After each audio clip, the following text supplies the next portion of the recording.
السلام علیکم دوستو، آپ سے گزارش ہے کہ ہمارے اس چینل کو سبسکرائب کریں، ویڈیو کو لائک کریں، شیئر کریں اور بیل آئیکن پر ضرور کلک کریں تاکہ ہماری ویڈیوز باقاعدگی سے آپ کے پاس بر وقت پہنچتی رہیں۔ شکریہ۔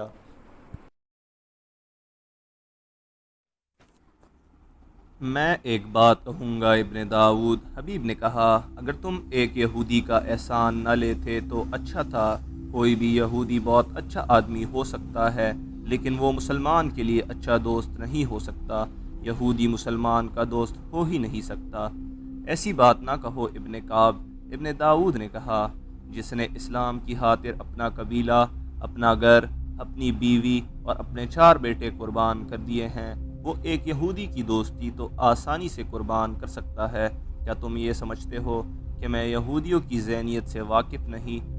میں جہاں دیکھوں گا کہ یہودیوں کے ہاتھوں اسلام کو نقصان پہنچ رہا ہے تو اپنے یہودی دوست کے سب احسان بلا کر اسلام کو نقصان سے بچاؤں گا۔ تم شاید یہ نہیں جانتے ابن داؤد، حبیب نے کہا، یہودیوں نے رسول اللہ صلی اللہ علیہ وسلم کو قتل کرنے کی بھی کوشش کی ہے، اور وہ بھی اس صورتحال میں کہ رسول اللہ صلی اللہ علیہ وسلم نے یہودیوں کے ساتھ معاہدہ کر کے انہیں اپنے ساتھ رکھنے کا فیصلہ کیا تھا۔ تم نے اسلام قبول کیا ہے تو میں چاہتا ہوں کہ تمہیں یہودیوں کے متعلق باتیں بتا دوں کہ وہ اسلام کے کتنے خطرناک دشمن ہیں۔ یہ تو میں ضرور سننا چاہوں گا، ابن داؤد نے کہا۔ میں مدینہ سے دور کا رہنے والا ہوں، بہت سی باتوں سے بے خبر ہوں۔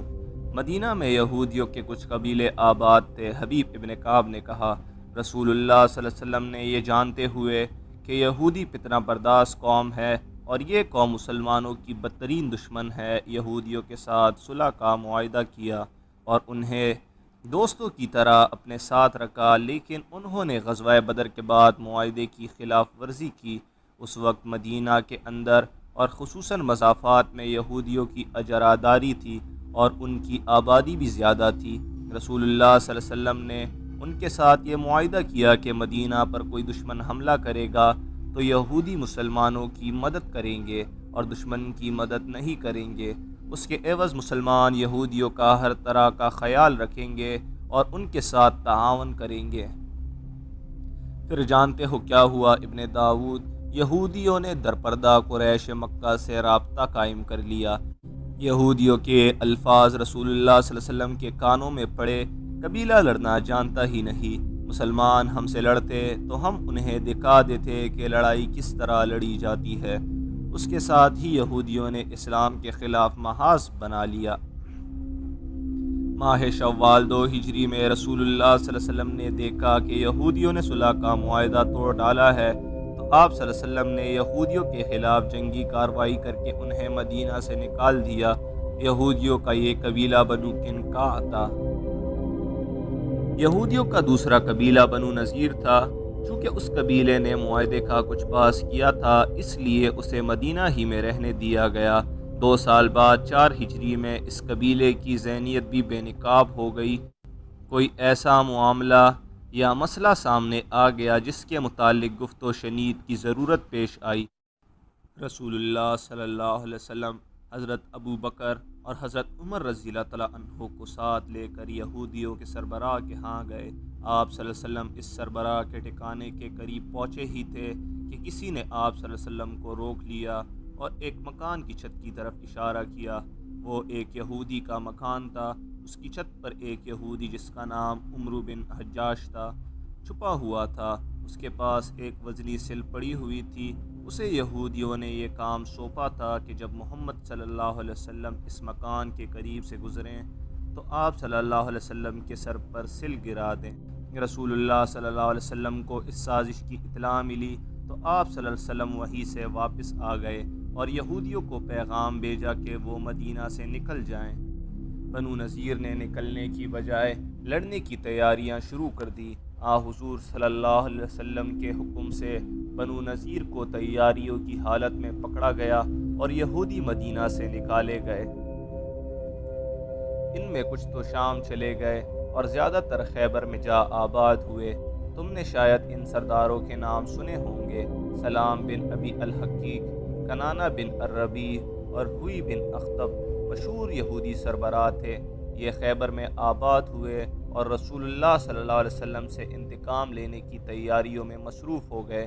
یہودی سازش کے ماہر ہیں، انہوں نے مکہ جا کر قبیلہ قریش کو مسلمانوں کے خلاف بھڑکایا، اور وہ دوسرے علاقوں میں بھی گئے اور لوگوں کو مسلمانوں سے یوں خوفزدہ کیا کہ مسلمانوں کو مدینہ میں ہی ختم نہ کیا گیا تو یہ سب کو ختم کر دیں گے۔ تم شاید یہ نہیں جانتے ابن داؤد، یہودیوں کا دماغ سازش کے سوا اور کچھ سوچ ہی نہیں سکتا۔ یہ ایسے پر اثر الفاظ اور انداز سے لوگوں کو اکساتے اور مشتعل کرتے ہیں کہ ہر کوئی یہودیوں کی بات کو اپنے دل کی آواز سمجھنے لگتا ہے۔ انہوں نے قبیلہ قریش اور دوسرے قبیلوں کے سامنے اپنی مثال پیش کی کہ یہودی پشت در پشت مدینہ میں رہتے چلے آ رہے تھے۔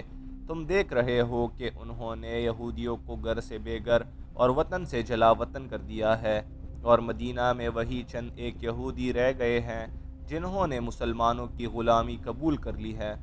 ہاں ابن کعب، ابن داؤد نے معصومیت کے لہجے میں کہا، میں یہودیوں کی ذہنیت اور اسلام دشمنی کے متعلق جانتا ہوں، لیکن اتنا نہیں جتنا تم جانتے ہو۔ یہ باتیں مجھے سناؤ۔ میرا اٹھنا بیٹھنا یہودیوں کے ساتھ رہتا ہے، میں ان کی ہر بات کو سچ مان لیا کرتا ہوں۔ کیا تم ساری باتیں سننا پسند کرو گے؟ حبیب نے پوچھا، اکتا تو نہیں جاؤ گے؟ نہیں ابن کعب، ابن داؤد نے کہا، میں یہ باتیں سننا چاہتا ہوں۔ ان سے زیادہ تو مجھے یہ باتیں سننے کا شوق ہے، بنت یامین نے کہا۔ میں جب کسی اسلام کے دشمن کے بارے میں سنتی ہوں تو میرے جسم میں آگ لگ جاتی ہے، میں کہتی ہوں اسے ابھی قتل کر دوں۔ یہودیوں سے مجھے اسی لیے نفرت ہے۔ تم دونوں سننا چاہو یا نہ چاہو، حبیب نے کہا، میرا دل آج ایسا بر آیا ہے کہ یہی باتیں کرتے رہنے کو جی چاہتا ہے۔ یہ باتیں کوئی پرانی باتیں تو نہیں۔ رسول اللہ صلی اللہ علیہ وسلم کے وصال کو ابھی 2 سال اور کچھ مہینے ہی گزرے ہیں، لیکن حضور صلی اللہ علیہ وسلم مجھے اپنی آنکھوں کے سامنے گھومتے پھرتے، میدان جنگ میں گرجتے برستے، مجاہدین کی قیادت کرتے، سالاروں کو ہدایت دیتے نظر آ رہے ہیں۔ میں نبی آخر الزماں صلی اللہ علیہ وسلم کی قیادت میں جنگ خندق میں شامل ہوا تھا۔ تم مدینہ سے دور کے رہنے والے ہو، تم نے شاید سنا ہوگا کہ اہل قریش نے 10,000 کا لشکر اکٹھا کر کے مدینہ پر چڑھائی کر دی تھی۔ یہ 5ویں ہجری کا واقعہ ہے، کل کی ہی تو بات ہے، ابھی 6-7 سال ہی گزرے ہیں۔ مجھے یاد ہے ابن داؤد، یہ خبر کچھ عرصے بعد میرے گاؤں تک پہنچی تھی۔ اہل قریش ناکام لوٹ گئے تھے۔ ناکام اس لیے لوٹ گئے تھے کہ رسول اللہ صلی اللہ علیہ وسلم کے حکم سے مدینہ کے ارد گرد خندق کھود دی گئی تھی۔ حبیب نے کہا، یہ ماہ شوال 5 ہجری کا واقعہ ہے۔ میں تمہیں سنا رہا تھا کہ یہودی مدینہ سے نکالے گئے تو انہوں نے قبیلہ قریش کو اور دوسرے قبیلوں کو بھی مسلمانوں کے خلاف ایسا مشتعل کیا کہ ابو سفیان 10,000 آدمیوں کا لشکر لے کر پھر سے چڑھ دوڑا۔ خندق نے انہیں آگے نہ بڑھنے دیا۔ اہل قریش اور ان کے ساتھ آئے ہوئے دوسرے قبیلوں نے مدینہ کو 1 ماہ پورا محاصرے میں لیے رکھا۔ انہوں نے خندق عبور کرنے کی بہت کوشش کی لیکن نہ کر سکے۔ رسول اللہ صلی اللہ علیہ وسلم نے حکم دیا کہ رات کو خندق کے ساتھ ساتھ پہرا دیا جائے۔ صرف ایک طرف تھوڑے سے حصے میں خندق نہیں تھی، میں اسی طرف تھا۔ دشمن نے ادھر سے آگے بڑھنے کی کوشش کی تھی اور لڑائی بھی ہوئی تھی، میں اس لڑائی میں شامل تھا۔ تم نے ایک عرب کے ایک مشہور بہادر آدمی عمرو بن عبدود کا نام سنا ہوگا۔ وہ عمرو بن عبدود جس کے متعلق مشہور تھا کہ اس کی طاقت 500 گھڑ سواروں کے برابر ہے۔ ہاں ابن داؤد، حبیب نے کہا، وہ واقعی بہت بہادر تھا۔ وہ اسی معرکے میں حضرت علی رضی اللہ تعالیٰ عنہ کے ہاتھوں مارا گیا تھا۔ اس نے دعویٰ کیا تھا کہ وہ اسلام کو مدینہ کے اندر ہی ختم کر دے گا، لیکن خود ختم ہو گیا۔ جی میں آتی ہے کہ اس وقت کی ایک ایک بات سناؤں، لیکن میں تمہیں یہودیوں کی فریب کاریاں سنانا چاہتا ہوں۔ میں بتا رہا تھا کہ ایک طرف خندق نہیں تھی، اس لیے اس طرف سے حملے کا خطرہ بہت زیادہ تھا۔ ہم اس طرف تیار موجود رہتے تھے۔ مدینہ میں ایک کشادہ مکان تھا۔ رسول اللہ صلی اللہ علیہ وسلم کے حکم سے ہم نے عورتوں اور بچوں کو اس مکان میں منتقل کر دیا تھا۔ یہ ان کی حفاظت کا انتظام تھا۔ ایک آدمی کو اس مکان کے ساتھ مشکوک حالت میں آہستہ آہستہ چلتے دیکھا گیا۔ اس کے ہاتھ میں برچھی تھی۔ رسول اللہ صلی اللہ علیہ وسلم کے پھپھی صفیہ رضی اللہ تعالیٰ عنہ کو خبر ہوئی تو وہ ایک موٹا ڈنڈا لے کر باہر نکلی۔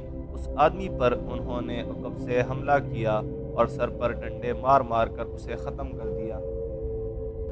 دوستو آج کی قسط کو یہیں پر اختتام پذیر کرتے ہیں۔ اگلی ملاقات میں پھر یہاں سے حاضر ہوں گے، تب تک کے لیے اللہ نگہبان۔